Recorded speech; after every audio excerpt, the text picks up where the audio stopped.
हमारी संस्कृति, हमारे संस्कार सदा रहे हमारे साथ।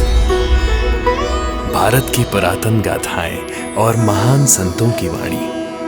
सब्सक्राइब करें तिलक कथाएं। कई तरीके की एलईडी लाइट्स आपके घर और ऑफिस के लिए। GR LED lights, make India bright.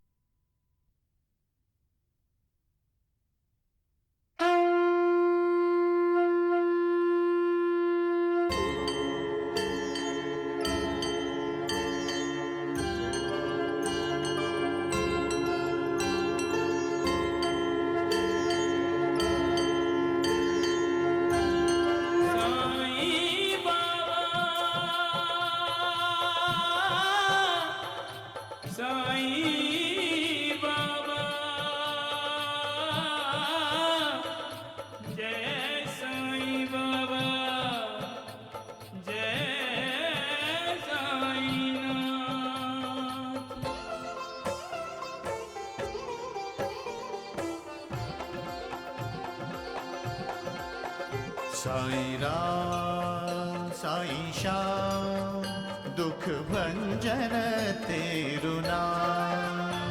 Sai Ram Sai Shyam दुख भंजन तेरु नाम। हे साईं नाथ तेरे आने से, हे साईं नाथ तेरे आने से हुआ धन्य ये धरती धाम धाम। साईं राम साईं श्याम दुख भंजन तेरु नाम। साईं राम साईं श्याम दुख भंजन तेरु नाम। सुख धाम धन धाम साईं राम साईं श्याम गुण धाम यश धाम। साईं राम साईं श्याम ओ भक्त वत्सल दीन बंधु बाबा तुझे प्रणाम।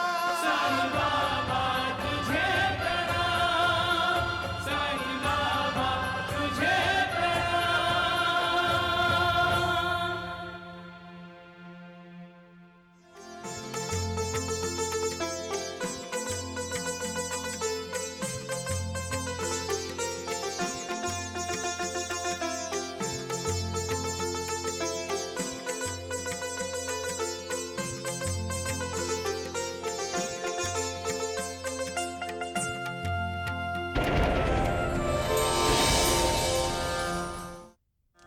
अब चिंता त्याग दो, तुम लोगों के बुरे दिन बीत गए।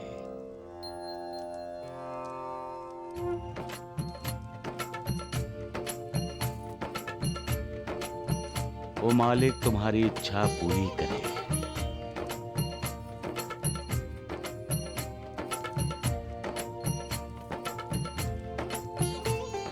मुझे आपकी हर शर्त मंजूर है। तो पहले जाकर साईं बाबा के दर्शन करो, फिर मैं आऊंगा। ठीक है, मैं द्वारका माई जाऊंगी। मुझे भी तो साईं बाबा के दर्शन करने हैं। नफरत फासले बढ़ाती है और प्यार फासले मिटाती है। कौन है आप? फासले इतने मत बढ़ने देना कि मिटाने की कोशिश करने के बाद भी मिट ना सके।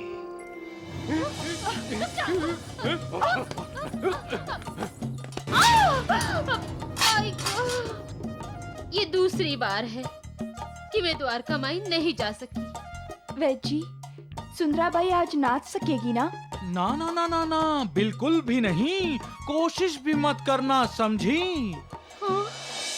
धन्य आप साईं बाबा, धन्य हैं। आज आपने सच साबित कर दिया, आप अपने भक्तों की लाज रखते हैं। लेकिन साईं बाबा, आप तो हर किसी को भक्ति मार्ग पर लाना चाहते हैं। फिर आपने दूसरी बार भी सुंदराबाई का मार्गदर्शन नहीं किया, क्यों? लक्ष्मी बेटी, मैं तो अपने भक्तों का दास हूँ। सदा उनके अधीन रहता हूँ और हमेशा उनका ख्याल रखता हूँ।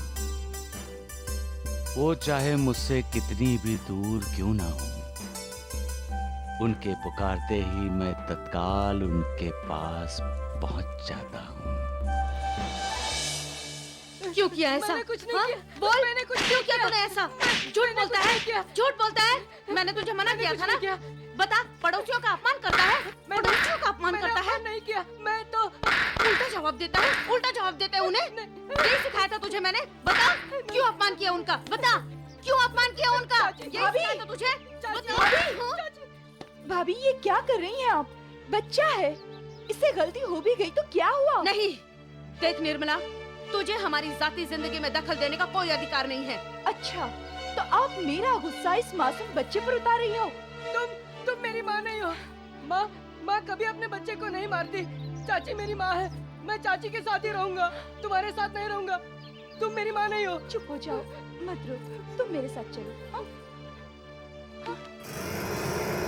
नहीं बेटी, ऐसे तुम उनका दुख देखकर आंसू बहाने लगोगी तो अपने मकसद में कभी कामयाब नहीं होगी। लेकिन माँ राजेंद्र को उसने... मानती हूँ कि मनीषा ने राजेंद्र को बड़ी बेरहमी से पीटा होगा, लेकिन उसके लिए तुम्हें रहमदिल बनना जरूरी था क्या? मेरी बेटी भी मेरी तरह रहमदिल है, तुम्हारी तरह पत्थर दिल नहीं। आप चुप रहिए जी। मैं तो चुप ही हूँ, लेकिन वक्त चुप नहीं रहेगा देविका।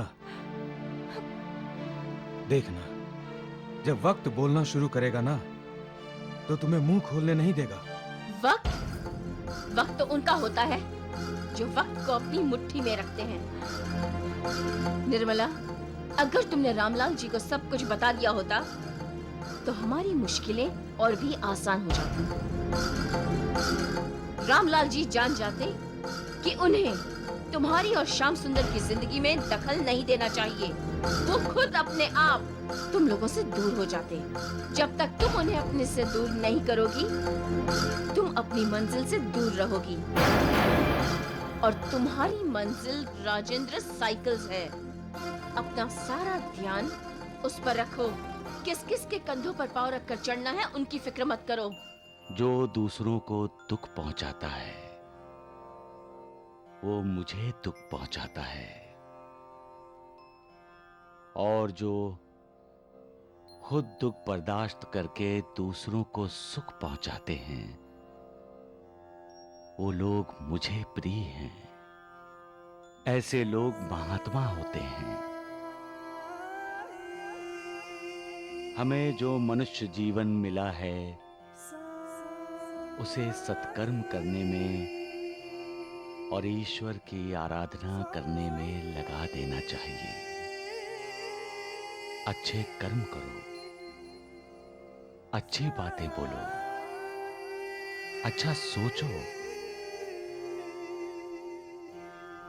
जो मेरे इन वचनों को याद रखेगा, अपनाएगा और व्यवहार में लाएगा,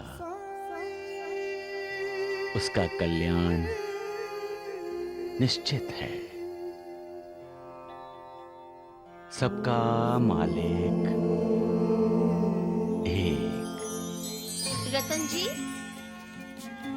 खाना नहीं खाना क्या? क्या कर रहे हो? मैं अपनी बेटी को सुला रहा था। क्यों? हंस क्यों रही हो? रतन जी, शिरडी से लौटकर हम जब से नांदेड़ आए हैं, तुम ऐसी पागलों जैसी हरकतें क्यों करने लगे हो?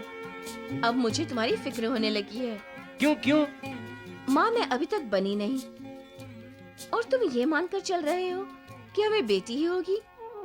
यास्मीन, हमें साईं बाबा ने आशीर्वाद दिया है और तुम जरूर माँ बनोगी। हम माँ बाप बनेंगे, ये सोचकर हम कितने खुश होते हैं। हाँ, जब हम सच में माँ बाप बनेंगे तो हम कितने खुश होंगे ना।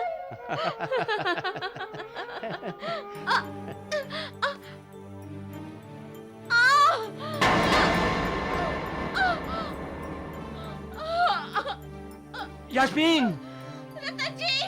यास्मीन! यास्मीन! यास्मीन! यास्मीन! यास्मीन!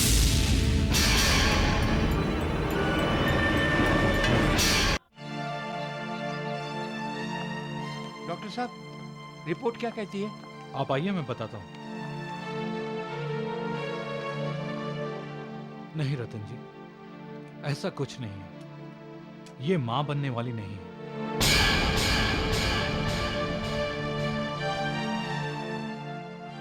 तो मेरे पेट में दर्द, वो चक्कर,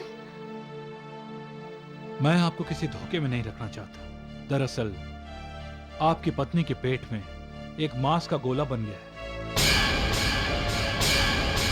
हमारी डॉक्टरी जुबान में उसे ट्यूमर कहते हैं। यह दर्द उस ट्यूमर की वजह से ही हुआ था। मैं दवाई लिख देता हूं, उससे आपको आराम आ जाएगा। लेकिन एक हफ्ते बाद आपको फिर से चेकअप के लिए आना पड़ेगा। वैसे डॉक्टर साहब, कोई खतरे की बात तो नहीं है ना? मेरी यास्मीन ठीक तो है ना?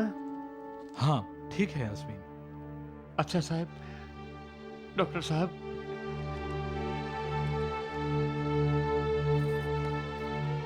चल यास्मीन।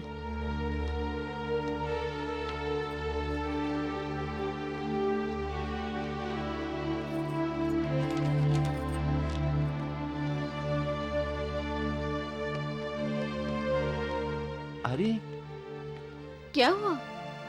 मैं डॉक्टर साहब को फीस देना तो भूल ही गया। तुम यहाँ बैठो, मैं अभी आया।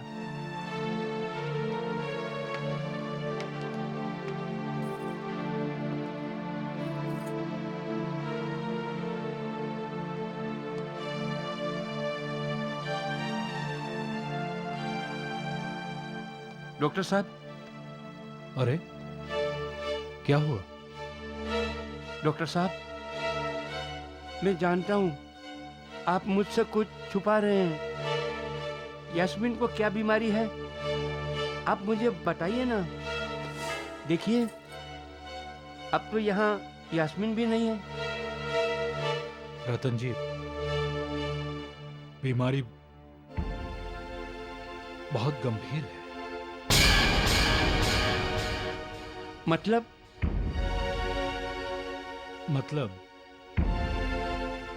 आपकी पत्नी अब सिर्फ 6 महीने की मेहमान है।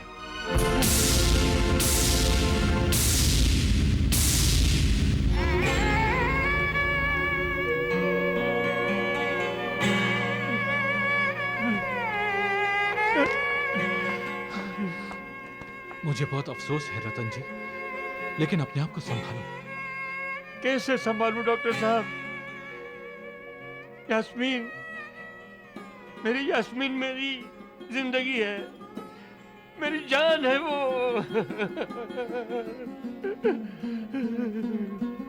रतन जी, आपको हौसला रखना है।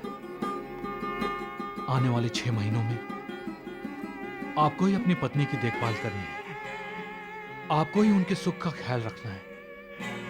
इसका कोई इलाज नहीं है डॉक्टर साहब? कोई दवा नहीं है? मैंने यास्मीन की रिपोर्ट दूसरे 2 डॉक्टरों को बताई है। उनकी भी राय यही है कि अब कोई इलाज नहीं। She is on last stage.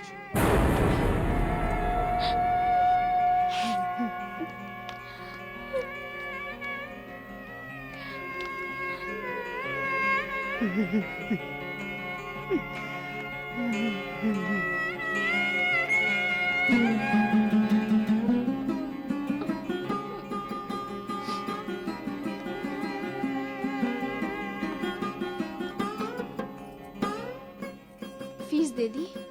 Fees? हाँ हाँ, फीस दे दी। कुछ कहा डॉक्टर साहब ने? नहीं।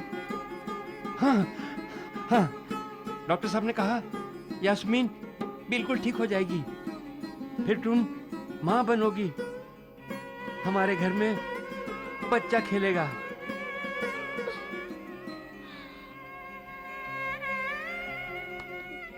चले, रो मत।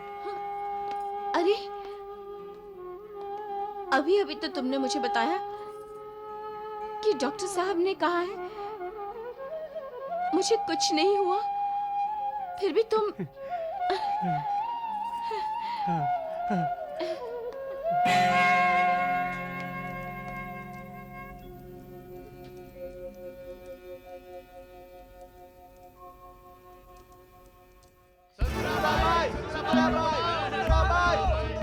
सुनो सुनो सुनो सुंदराबाई, कैसे लोग तुम्हारे नाम का जाप कर रहे हैं।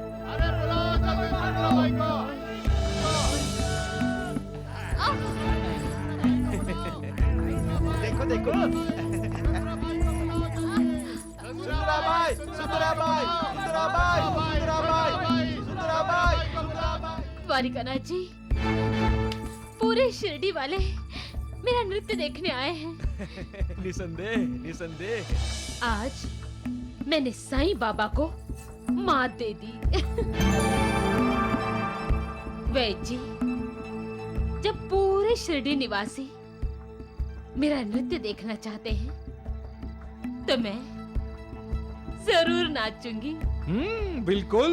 हाँ, जरूर नाचूंगी मैं, जरूर नाचूंगी।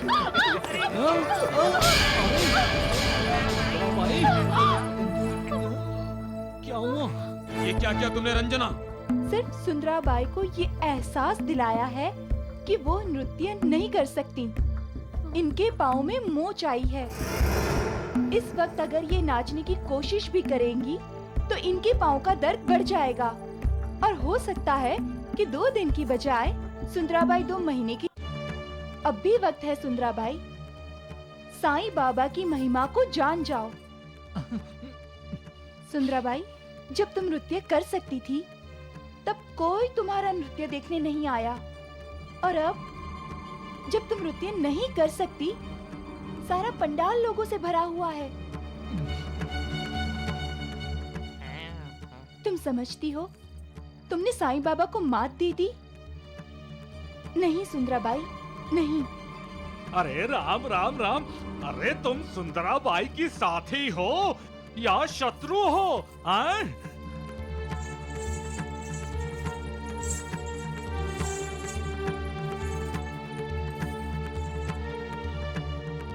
क्या कह रही थी सुंदराबाई तुम? घुंघरुओं की ताल पर शिरडी वालों को नचाओगी?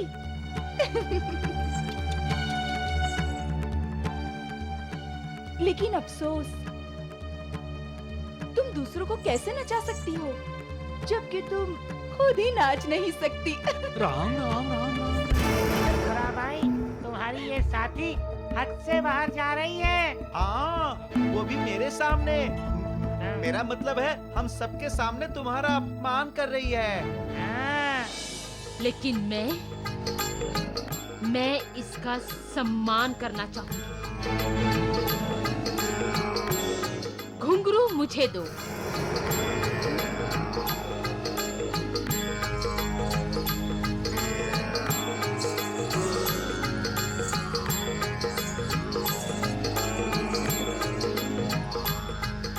द्वारिकानाथ जी, सुंदराबाई नहीं नाच सकी तो क्या हुआ? उसकी शागिर्द रंजना तो नाच सकती है।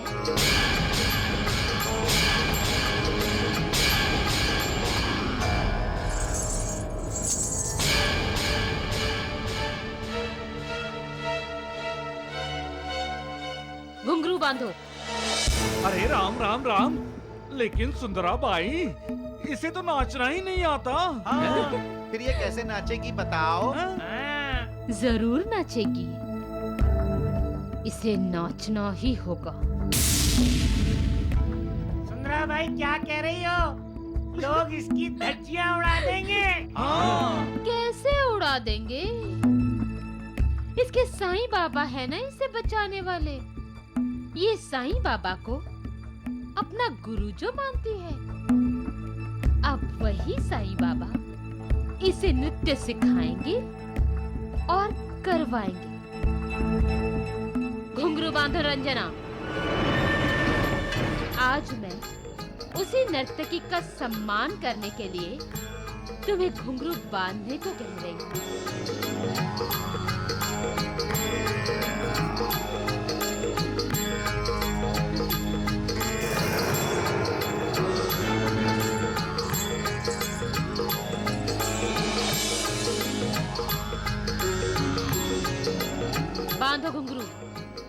बांधो बांधो।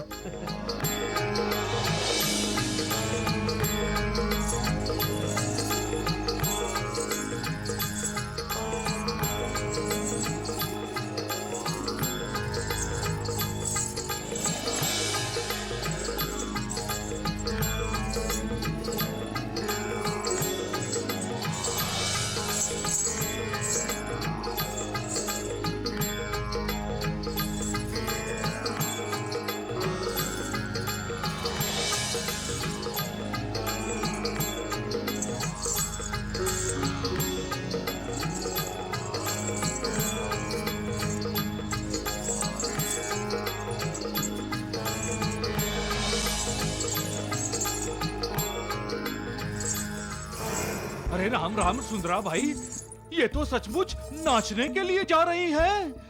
अरे जाने तो दो इसे। अरे सुंदरा बाई, इसे नृत्य नहीं आता है तो बहुत गड़बड़ हो जाएगी।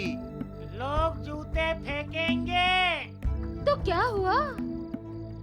इसके साईं बाबा है ना, जो जूतों को फूलों में बदल देंगे।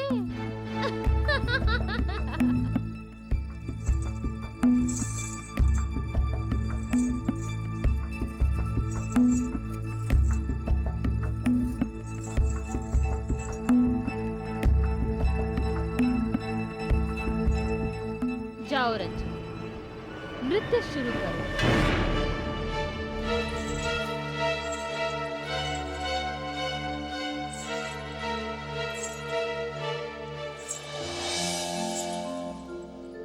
आप कर क्या रहे हैं साईनाथ? अपने भक्त को नृत्य सिखा रहा हूं। नृत्य? भक्त को? हाँ महालसापति।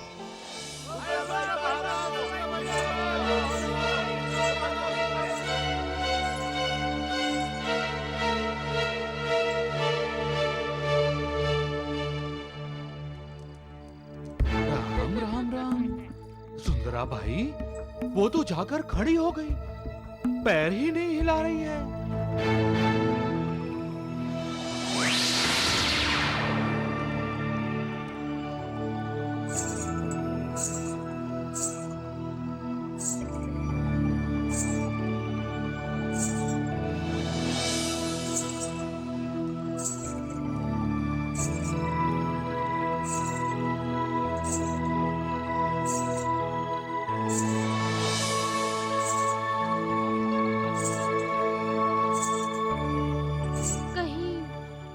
रंजना नाचने तो नहीं लगी?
जो अपने अहंकार को त्याग कर मेरी शरण में आता है, मैं उसकी पूरी तरह से सहायता करता हूं। इस समय आप किसकी सहायता कर रहे हैं साईनाथ? रंजना की, सुंदरा बाई की एक नर्तिका की। वो मेरी भक्त है। उसे नृत्य करना नहीं आता था, इसलिए मैंने उसके अंतःकरण में प्रवेश करके उससे सुंदराबाई से भी अच्छा नृत्य करवाया। सुंदराबाई जैसी अहंकारी के अहंकार को नष्ट करने के लिए मुझे इस प्रकार की लीला भी करनी पड़ती है। आप धन्य हैं साईनाथ। सबका मालिक एक। ओए जन्मदिन मुबारक हो, आजा। रामलाल जी, आप तो अभी से जन्मदिन की मुबारकबाद देने लगे। पहले जन्मदिन मनाते हैं, उसके बाद मुबारकबाद देते हैं। अरे तो इसमें कौन सी बड़ी बात है, एक बार और मुबारकबाद दे देंगे और फिर से गले लगा लेंगे। अच्छा, और दिल खुश कर देता। अरे खा नहीं रहे आप लोग। लो भाई।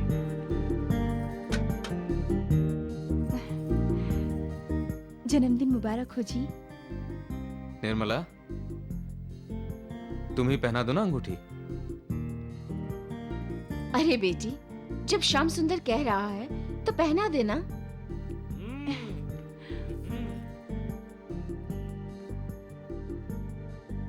ओ वाह।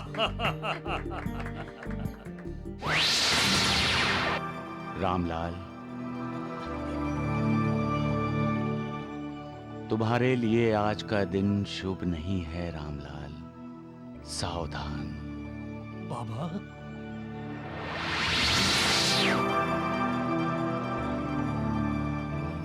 बाबा,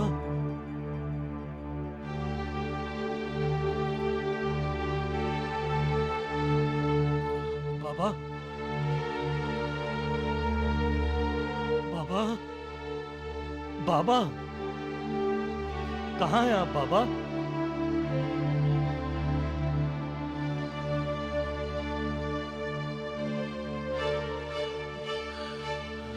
ये क्या कर रहे हैं आप? वो अभी भी बाबा आए थे और बाबा? कौन से बाबा? भाई रामलाल जी, आप ठीक तो हैं?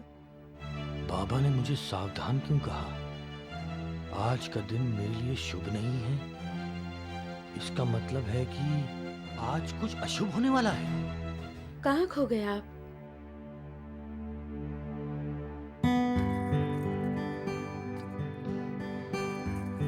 दामाद जी, ये तुम्हारे लिए। देखिए, नानी ने कितना अच्छा तोहफा दिया है। ला दिखा भाई, चैन तो बहुत खूबसूरत है, तो मैं पहन कर देखूंगा। ये क्या कर रहे हैं आप? ये तो श्याम सुंदर के लिए है। परजाई जी, आप ये कैसी बातें कर रही हैं? हमारे बीच ये मेरा तेरा कहां से आ गया? मेरा जो कुछ भी है वो सब भाई साहब का ही तो है। देखा, मैंने तो देखने के लिए लिया था ये। और जो रामलाल का है वो पूरे का पूरा श्याम सुंदर का, यानी मेरी बेटी निर्मला का है। वाह भाई श्याम सुंदर, तेरे जन्मदिन पर खाना बहुत बढ़िया बना है। बढ़िया ही होगा भाई साहब, क्योंकि मैंने तो बनाया नहीं है, निर्मला ने बनाया है। दामाद जी, निर्मला की दी हुई अंगूठी तो आपने पहन ली, लेकिन मेरी भेंट सोने की चेन लावारिसों की तरह वहीं रख दी। सासू माँ, इसमें इतना नाराज होने वाली कोई बात नहीं है, अभी पहन लेता हूँ। निर्मला, दे दो भाई, सासू माँ नाराज हो रही हैं। चाची, चाचा को सोने की चेन मैं पहनाता हूँ। अच्छा। वाह। अरे, ये तो खाली है।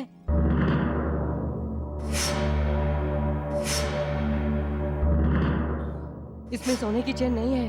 क्या? चेन नहीं है? हाय राम, इसका मतलब सोने की चेन चोरी हो गई? गलत इल्जाम, चाहे वो छोटा हो या बड़ा, किसी नेक और भले इंसान पर लग जाए तो उसके लिए मौत के बराबर है।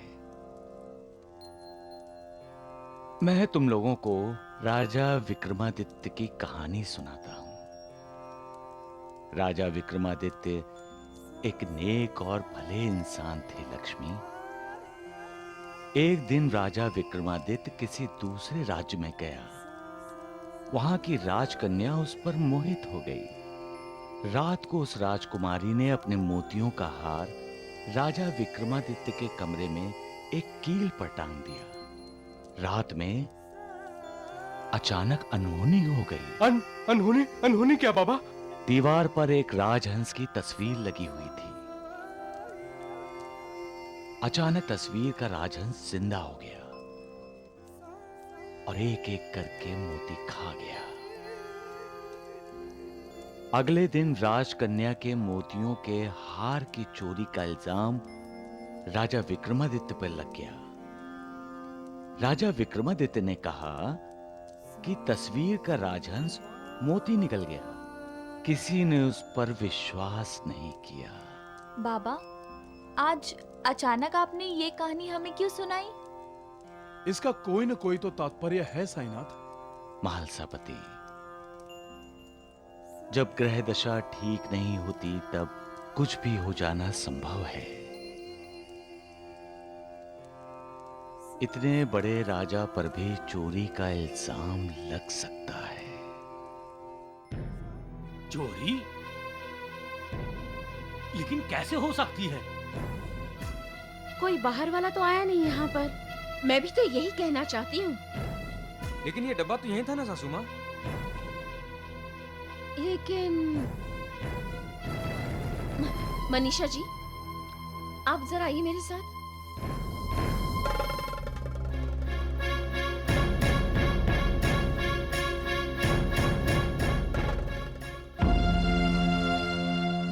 बुरा मत मानना मनीषा जी, लेकिन आजकल रामलाल जी की मनोदशा कुछ ठीक नहीं लग रही।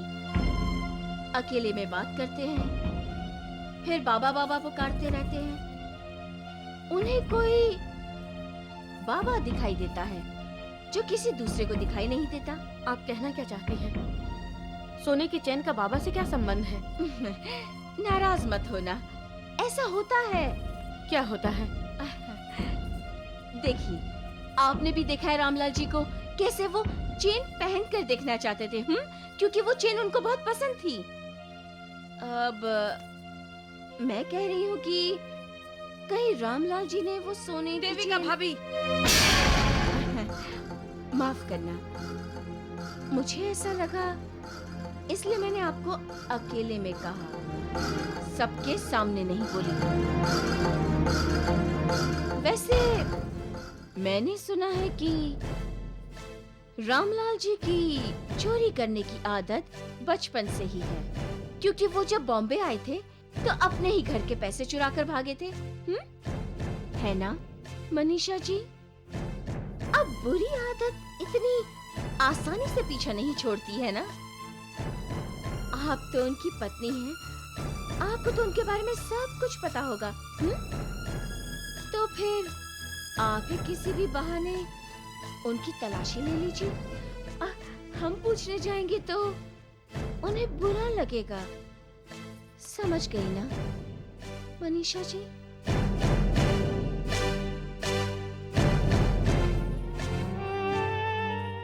भाभी, माँ ने आपसे क्या कहा? माँ,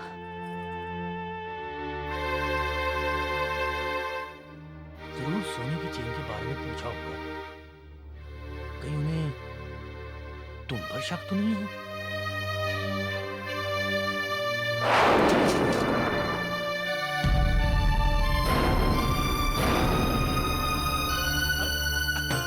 अरे अरे अरे, श्याम सुंदर, ये देख, अरे तेरी सोने की चेन तो ये रही।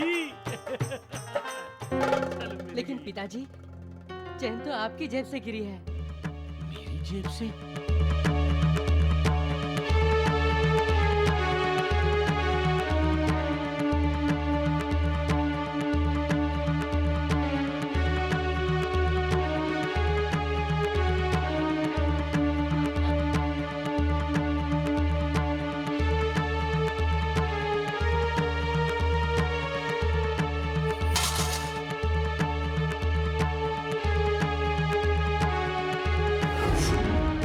रामलाल, तुम्हारे लिए आज का दिन शुभ नहीं है रामलाल, सावधान। बाबा,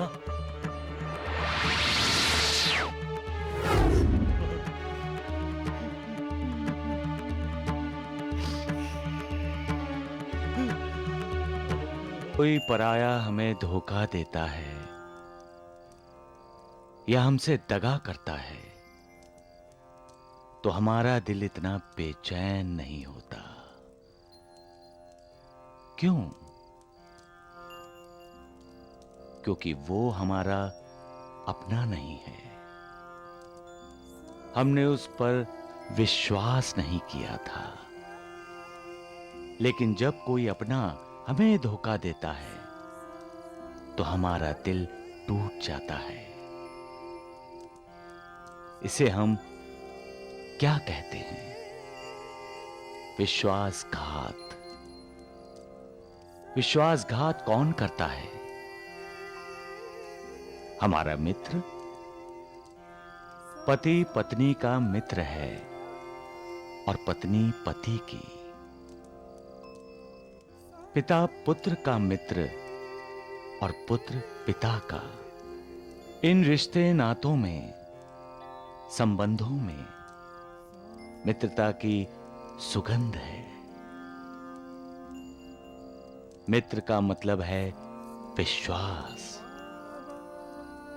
और जब वही मित्र विश्वासघात करता है तो सुगंध दुर्गंध में बदल जाती है।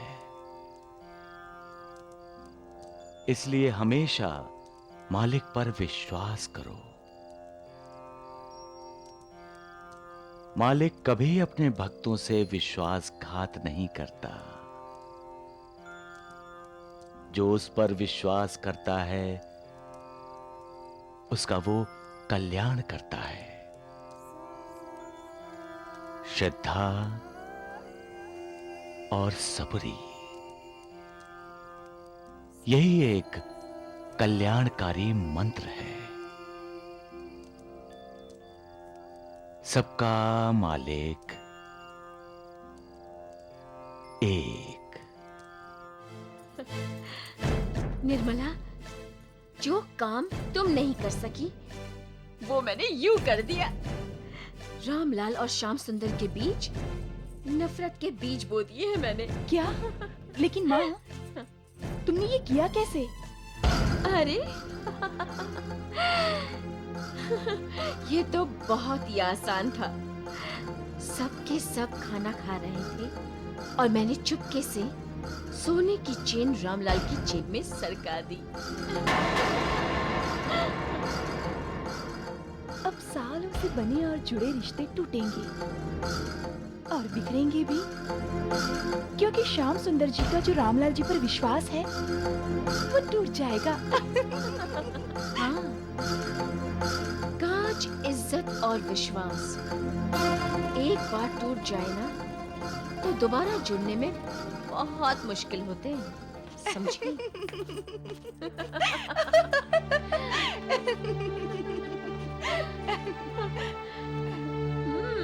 बहुत मजा आया।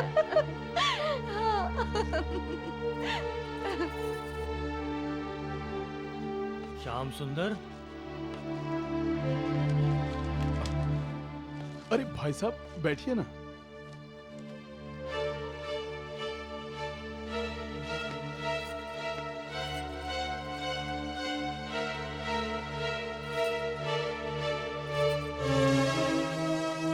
इंद्र कुमार जी,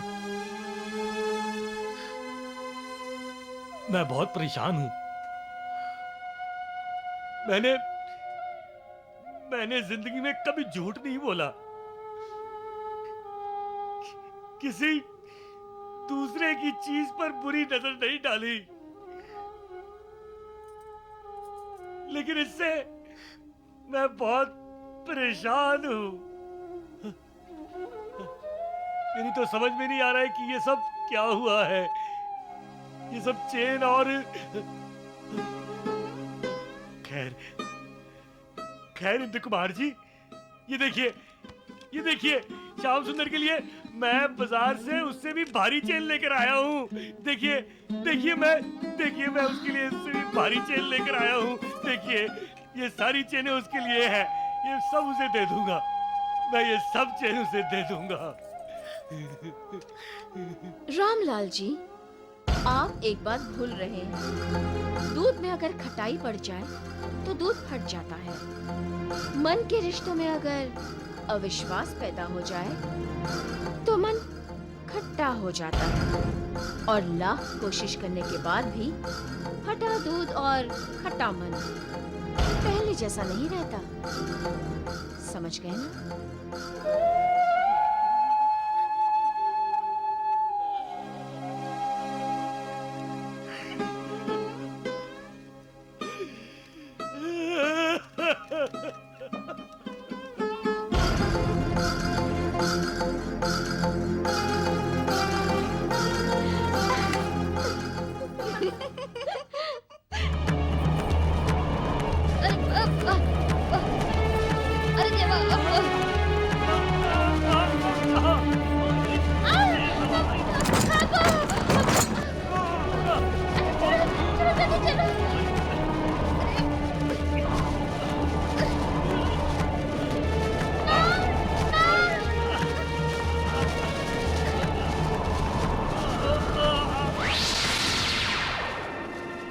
रामलाल,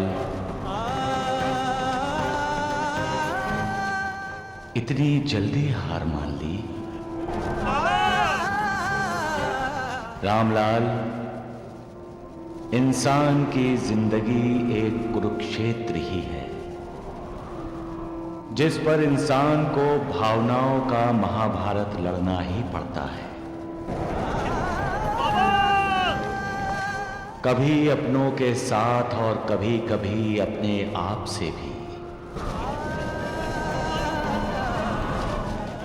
सच्चाई के रास्ते पर चलते हुए और सच का साथ देते हुए जो ये महाभारत जीतता है, ईश्वर हमेशा उसका साथ देता है।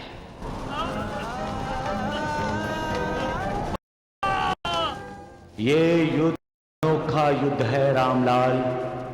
इसमें तीर, भाले, तलवारें नहीं चलती, इसमें शब्द चलते हैं। ऐसे शब्द जो भयंकर, विस्फोटक और विनाशकारी होते हैं। ये अस्त्र इंसान को जख्मी नहीं करता, उसके मन को घायल कर देता है। जैसे तुम इस तूफान का सामना कर रहे हो, उसी तरह तुम अपनी जिंदगी में आए और आने वाले तूफान का मुकाबला करना। तुम्हारा कल्याण होगा रामलाल।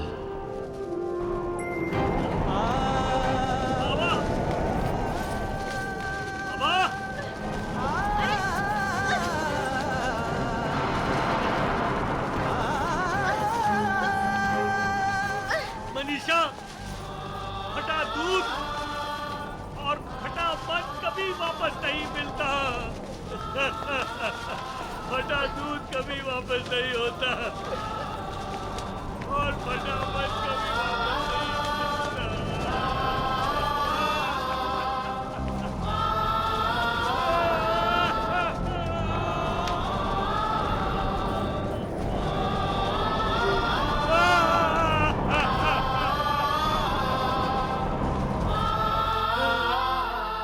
सबका मालिक